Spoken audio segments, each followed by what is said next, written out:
ये नेता और सिस्टम और ये राइफल को मैं पैर की धूली समझता हूँ। इस देश के सबसे बड़ी ताकत क्या है? किसान और मजदूर, और दोनों कोलैप्स कर चुकी है बिहार में। ना उसके पास मंडी है, ना बाजार है, ना उसकी कीमत लग पाती है। सोन नदी से लगभग माफिया किसान बर्बाद हो गए और माफिया फॉर्च्यूनर पे चढ़ता है। बरवा जी से हम आग्रह करेंगे कि आप माफियाओं के हाथ मत जाइए, वो लोग कुछ नहीं है। ये नेता और सिस्टम और ये राइफल को मैं पैर की धूली समझता हूँ। ये गलतफहमी में नहीं रहिएगा। आप सिस्टम को खरीद के भले डरा दीजिए, लेकिन आपको भी डरना पड़ेगा। मैं इस लड़ाई को, जिसकी पहली प्राथमिकता जिसको मिलनी चाहिए, जो यहाँ 50 सालों से हैं या जो कुछ लोग बाहर के आके रह रहे हैं, उनको आप प्राथमिकता दीजिए ताकि वह अपनी जिंदगी को जी सके। जब आपको बेचना ही हो, बेच तो साजिश के तहत रहे हैं आप। इतनी अच्छी संपत्ति, इतनी अच्छी सारी चीजों को, बगल की फैक्ट्री जो चल रही थी उसको भी, सबको बंद करके पूरा का पूरा नेचर को समाप्त कर आप सासाराम को कि जिंदगी को आप लोगों ने तबाह कर दिया। नेता माले माल हो गए। डेहरी सर, सासाराम नहीं। सासाराम डेहरी एक ही है साहब। जिला सासाराम नहीं है, रोहतास है सर। रोहतास है ना, सासाराम है ना। ये इंटरप्रिटेशन करने लगे हम इसीलिए मैं आपको पहले भी कहूँगा कि ये जो सासाराम है, रोहतास है, डेहरी है, सब है, सबकी जिंदगी तबाह माफिया नेता पदाधिकारियों ने कर दी है। इस लड़ाई को सोशल मीडिया का स्टूल बनके हम कंप्लीट रूप से फ्रीडम और जस्टिस और इतने दिन से रहने वाले आम आदमी बरवा से बात करेंगे, सीएम से बात करने का इस पर प्रयास करेंगे और इस लड़ाई को हम जीतने के लिए लड़ेंगे। इसमें कोई राजनीति नहीं हो सकती।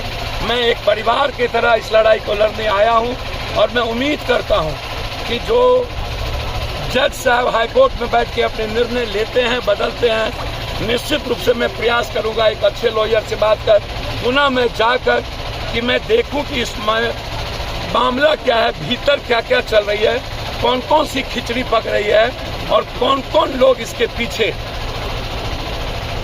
औने पौने दाम में लेकर यहाँ की जिंदगी को तबाह करने में लगी हुई है। ये लड़ाई हमारी होगी और इस लड़ाई को लड़ेंगे। मैंने कह दी कि ये जो एक तो जो सिस्टम है वो कंप्लीट रूप से बिहार के फैक्ट्री, बिहार जो आम जीवन के लिए इस देश के सबसे बड़ी ताकत क्या है? किसान और मजदूर, और दोनों कोलैप्स कर चुकी है बिहार में। ना उसके पास मंडी है, ना बाजार है, ना उसकी कीमत लग पाती है। मजदूर यहाँ से दुनिया में पलायन कर चुका है। बिहार में मजदूर नहीं मिलता है और मजदूर के लिए पलायन जो 1 करोड़ से 1.5 करोड़ के लगभग लोग सीमांचल, कोसी, मिथिलांचल, मगध, जो गरीब लोग हैं जो बाहर जाते हैं, जो जिसका पैसे से बिहार निर्माण होता था, आज वो सारा पैसा एजुकेशन पर, यूथ पर, पढ़ने में सबसे ज़्यादा बाहर जाता है। जो हालात हैं, जितनी फैक्ट्रियां साजिश के तहत बंद की गई ताकि माफिया, अपराधी, दलाल और नेता का जो नेक्सस है, ये लोग चारों व्यवस्था को खरीद लेते हैं। ये जो जिसको आप बरवा है, जिसकी बात करते हैं, उसको क्या बोलते हैं? लिक्विडेटर। ये जो लिक्विडेटर है, जिसको हम दलाल कहते हैं, वो किस तरीके से ऊपर से नीचा ये चारों व्यवस्था को, अब क्या कारण है? डबल बेंच कभी कोई ऑर्डर देती है, फिर सिंगल बेंच डबल बेंच के ऑर्डर को नहीं मानता, फिर डबल बेंच में जाते हैं तो अपना ऑर्डर चेंज कर लेता। कभी आप 50 साल जो लॉ कहता है, नियम कहता है, आप उसी नियम से न चलेंगे।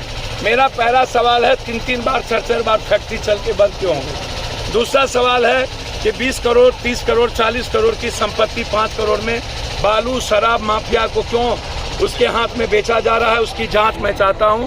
उन लोगों के पास इतने पैसे कहां से आए? नेता की मिली भगत क्या है? एसडीओ और जो पदाधिकारी यहां पर रहे, जो बड़ा से बड़ा खान, बड़ा से बड़ा पहाड़ को बेच दिया, बड़ा से बड़ा गिट्टी से आज माफिया बन गया। इस सोन नदी से लगभग माफिया किसान बर्बाद हो गए और माफिया फॉर्च्यूनर पे चढ़ता है। और आज डालमिया नगर में जो 50 साल से लोग रह रहे हैं, जिसको पहले कोर्ट कहती है आप भाड़ा दीजिए, बिजली जोड़ देता है,